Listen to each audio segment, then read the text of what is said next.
Ladies and gentlemen, picture a man who has everything the world applauds: corner office, global influence, a name that moves markets, yet sits alone at a quiet cafe table, staring into a cup grown cold, his heart heavier than any balance sheet.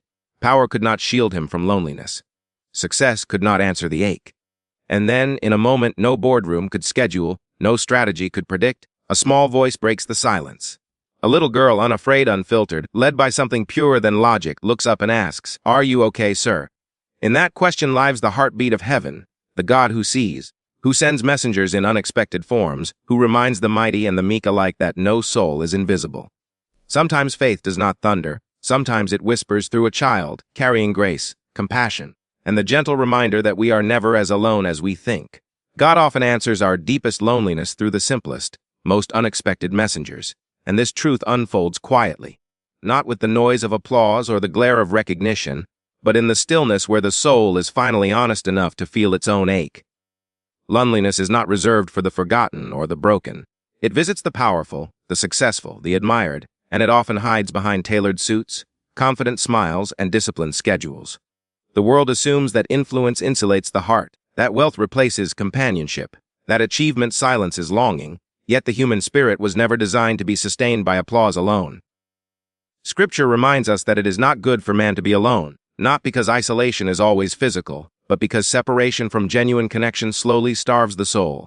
Many people sit in crowded rooms yet feel unseen, lead organizations yet feel unsupported, provide for many yet feel personally empty, and when loneliness reaches its deepest point, it is rarely answered by more success, but by grace disguised as interruption. God's pattern has always been to use the small to reach the strong, the humble to correct the proud, the unexpected to bypass the defenses of the heart. A shepherd boy stands before a giant, a stuttering man confronts a king, a teenage girl carries salvation into the world, and a child becomes the voice that restores perspective.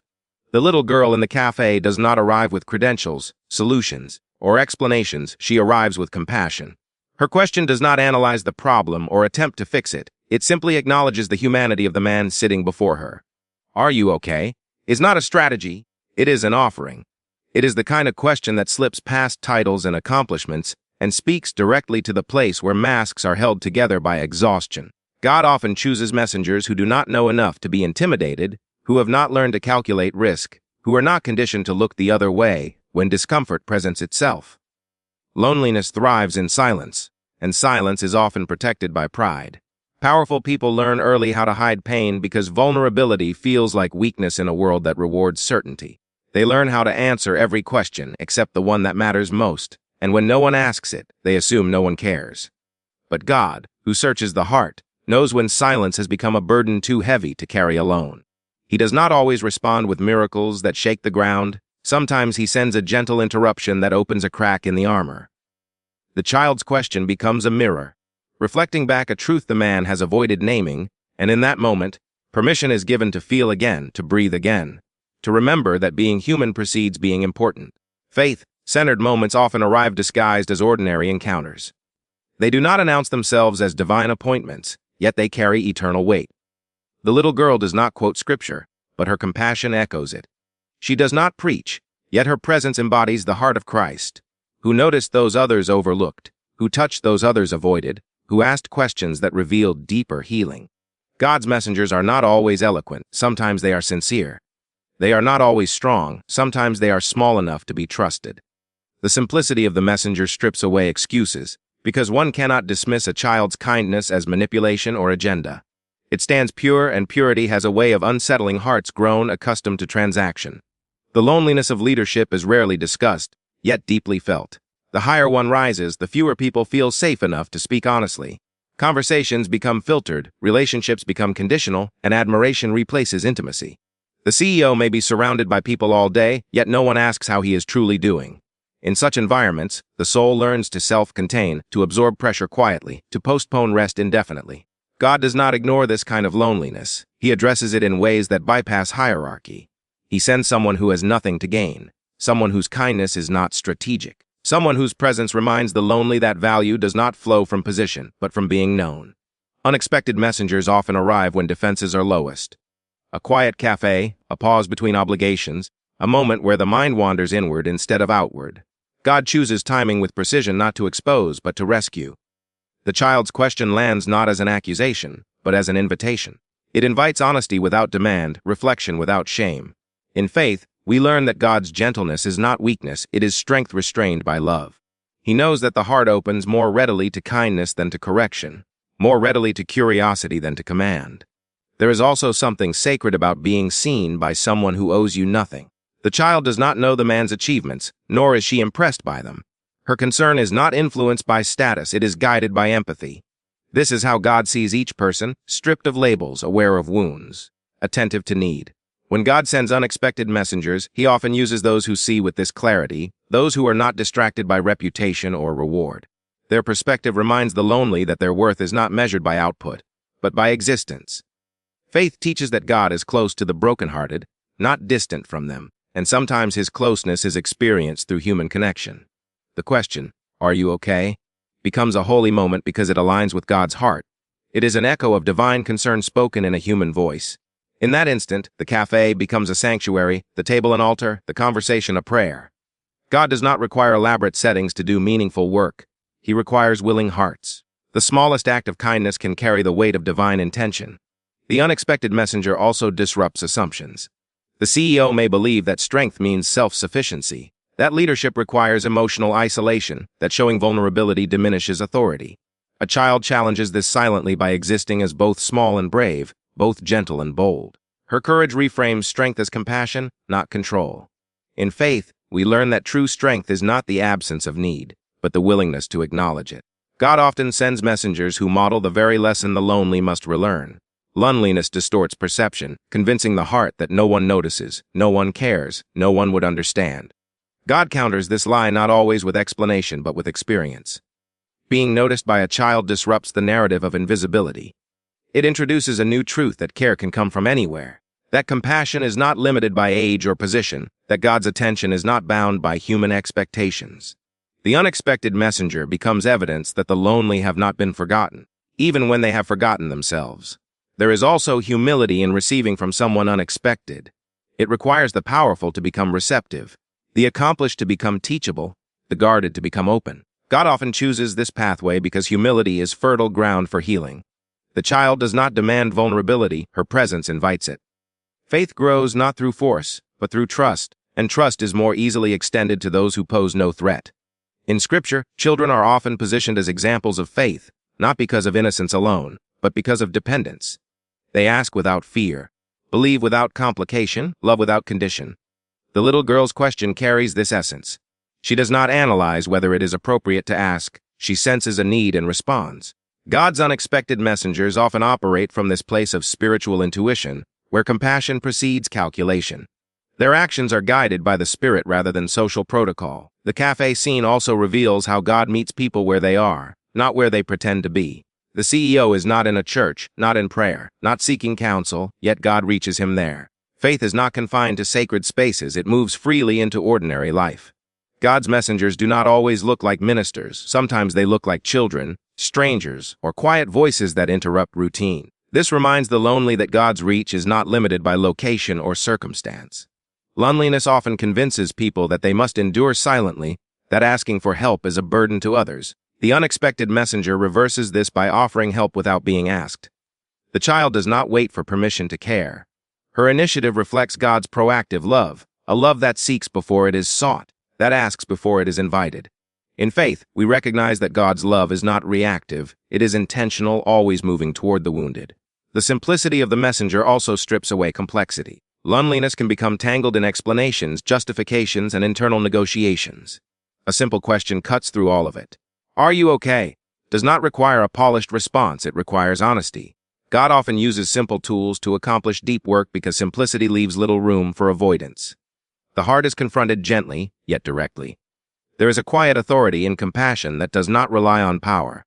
The child's voice carries weight not because of who she is, but because of what she embodies. God's authority often flows through love rather than dominance. When he sends unexpected messengers, he demonstrates that influence is not limited to those at the top. This redefines leadership itself, suggesting that the ability to care is as significant as the ability to command. Faith-centered moments like this also invite reflection on how often God may be sending messengers we overlook. Loneliness persists not always because no one cares, but because care arrives in forms we are too busy or too guarded to recognize.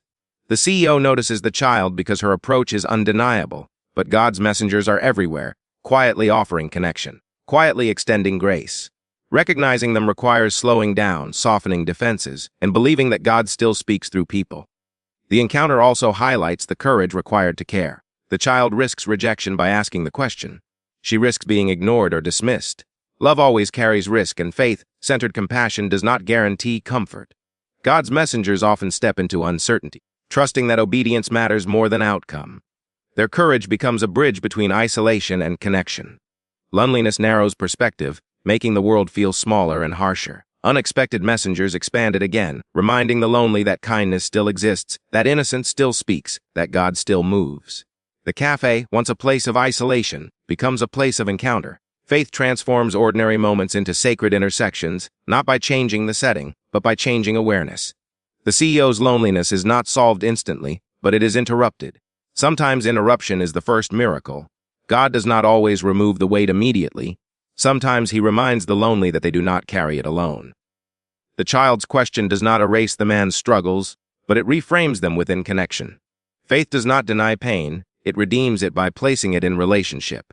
Unexpected messengers also remind the lonely that they still matter beyond their function. The CEO is valued not for what he produces, but for how he feels. Being asked, "Are you okay?" validates the inner life, the unseen battles, the emotional reality often neglected. God's concern always begins with the heart. He addresses people as souls before roles. In receiving kindness from a child, the CEO is also reminded of vulnerability, of earlier versions of himself, of simpler times when worth was not tied to output. God uses memory as a healing tool, and unexpected messengers often awaken it. They reconnect the lonely with parts of themselves that have been buried under responsibility. Faith-centered encounters like this one also reveal the reciprocal nature of grace. The child gives kindness, but she also receives purpose. God's messengers are not diminished by giving, they are fulfilled by obedience. Even the smallest messenger participates in divine work, reinforcing the truth that everyone has a role in God's plan. Loneliness often convinces people that their pain is unique, that no one could understand. Unexpected messengers challenge this by offering empathy without explanation. They do not need to fully understand to fully care. God's love operates the same way, meeting people where they are without demanding full comprehension. The question, "Are you okay?" lingers because it is open-ended. It allows space for truth to emerge gradually. God's invitations are rarely rushed. He respects the pace of the heart. Unexpected messengers often create space rather than pressure, allowing healing to unfold naturally. Faith teaches that God's presence is often felt most clearly through love expressed in action. The child's approach embodies this principle. She does not offer solutions, she offers presence. In loneliness, presence matters more than advice. God sends messengers who know how to be with rather than fix. The encounter also underscores the innocence of faith. The child believes her question matters. She does not doubt its significance. Faith at its purest trusts that small acts can make a difference. God honors this trust by using it. Loneliness can make people invisible to themselves, disconnected from their own needs. Being seen by another restores self-awareness. God's messengers often act as mirrors, reflecting back the humanity that has been neglected. This reflection is not judgmental, it is compassionate. The cafe moment becomes a testimony not because of dramatic transformation, but because of gentle disruption. God often works in this way, quietly shifting direction, subtly opening doors, softly reminding the lonely that they are held within a larger story. Unexpected messengers also reveal God's creativity. He does not rely on predictable channels. He reaches the heart through surprise, through tenderness, through moments that feel too small to matter yet linger long after. This creativity keeps faith alive, reminding believers that God is always at work, even in places they least expect. Loneliness may return, but it no longer stands unchallenged. The memory of being seen, of being asked, of being noticed becomes a quiet anchor. God plants these anchors through unexpected messengers, ensuring that the lonely have something to hold on to when silence tries to reclaim its power. The simplicity of the child's act also invites reflection on how each person might become an unexpected messenger. Faith is not reserved for grand gestures. It lives in questions asked, compassion offered, courage exercised. God uses ordinary people to do extraordinary work precisely because it keeps the focus on love rather than ability. In this truth, the lonely are not only recipients but potential messengers themselves. Having been seen, they may learn to see others. Having been asked, they may learn to ask. God's grace multiplies as it moves through human connection, carried forward by those who understand the weight of loneliness and the power of kindness. The cafe encounter stands as a quiet declaration that God is attentive, that no heart is too guarded, no position too high, no moment too ordinary for divine intervention. His messengers may arrive without warning, without explanation, without credentials, yet carrying exactly what the soul needs in that moment.